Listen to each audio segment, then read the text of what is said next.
Encourager les opportunités d'investissement au Mali pour les entreprises des secteurs privés et publics.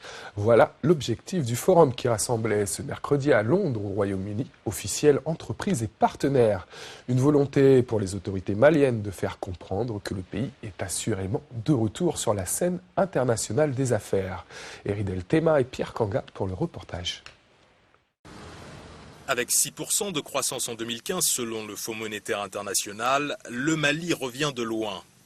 Nous sortons d'une très profonde crise politique et sécuritaire et le Mali est dans le besoin de tout. La première dimension que le forum vise, c'est de faire connaître le Mali au Royaume-Uni et particulièrement à Londres. Parce que nous avons évalué, nous avons compris que le Mali n'est pas très bien connu au Royaume-Uni et n'est pas très bien connu sur la place de Londres. Donc le premier objectif, c'est de faire connaître le Mali, dire que le Mali existe et dire également toutes les potentialités économiques, commerciales, en termes d'affaires, quels que soient les secteurs.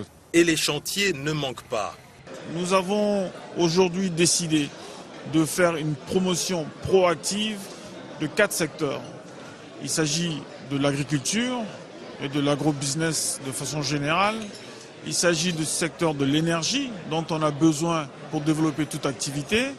Il s'agit bien sûr des mines, puisque le Mali est historiquement un pays minier et il est bien connu pour l'or. Mais au-delà de l'or, il y a énormément d'autres ressources, le fer, bauxite, etc., qui sont là et qui doivent être mises en valeur. Et enfin, pour accompagner tout ça, nous avons besoin de développer des infrastructures de base pour que les investisseurs puissent se déplacer, communiquer dans les meilleures conditions. Pour l'avocat Mamadou Ismaïla Konaté, investir n'aurait que peu de sens sans l'aspect juridique. Il n'y a pas d'investissement sans litige, il n'y a pas de litige sans saisine du juge.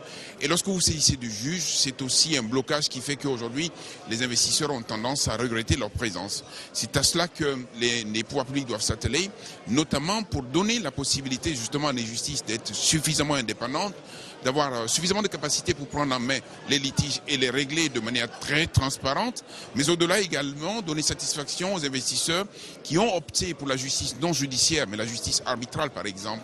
Pour l'ambassadeur du Royaume-Uni au Mali, les opportunités sont bien réelles. Je suis tout à fait très contente de voir autant de Maliens ici au sein de Londres, ici pour discuter comment on peut aborder les défis communs de la mondialisation. Alors c'est pour ça que c'était une curiosité, mais aussi que nous voyons qu'il y a un avenir dans ce partenariat plus diversifié. Diversifier ses partenaires, c'est aussi casser ce qui semblait jusque-là être une certaine chasse gardée. En réalité, je ne suis pas sûr qu'il y ait eu des chasses gardées. Le terme n'est pas tout à fait convenable. Je pense simplement que les peuples ne se connaissaient pas bien. Nous avons des relations historiques avec la France. Nous connaissions très peu le monde anglo-saxon. Mais vous voyez, avec la globalisation économique aujourd'hui, les entreprises ont cassé les frontières de partout. Je pense que cette tendance historique est irréversible. Le Mali s'inscrit dans le cadre de ce mouvement de mondialisation et cherche à faire prévaloir ses avantages compétitifs. Parce que des avantages comparatifs, nous en avons dans beaucoup de domaines. Et nous demandons simplement que les investisseurs entiers reprennent confiance dans notre pays davantage, qui viennent chercher à nous connaître. Il faut se déplacer, il faut aller voir, il faut apprécier de soi-même.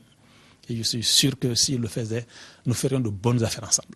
Le message est passé et le Mali ne compte pas s'arrêter là. Le pays prépare déjà son forum Investir au Mali, prévu pour 2017.